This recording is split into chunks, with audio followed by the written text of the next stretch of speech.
From silent and empty to noisy and full, Soho is getting ready to reopen. But everything will be outside.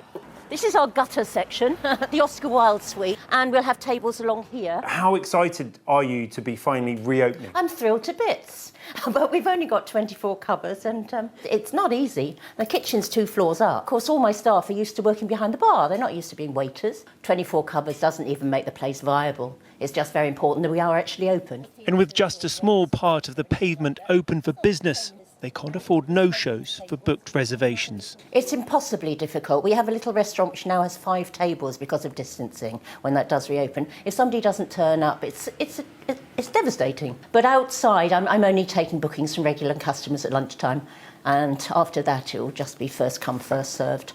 The French House is a Soho institution frequented by painters and actors, but lockdown has put its survival in doubt. It's been quite horrible. Yes, and very, very nerve-wracking because of financially.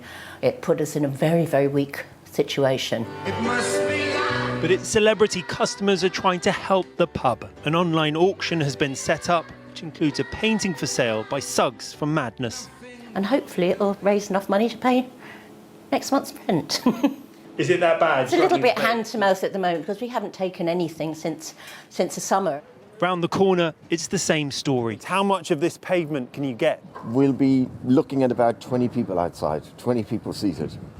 Is that viable? No, it's not viable. It's not going to be profit-making. The amount of beer we've thrown away down the drain, the amount of bottles, I mean, yesterday with the floor all filled with bottles, all having to go into the bin because they're out of date. So the opening and closing is a nightmare. What we want is permanence. And with everyone outside, the weather will have to play its part. What will happen if it starts raining? Luckily with pizza, it works very well as a takeaway. So I can imagine whatever the British weather, a bit like us today, our customers will be sat outside. Obviously we can't allow them inside if it rains, but we'll be offering their pizza for takeaway and, looking after them.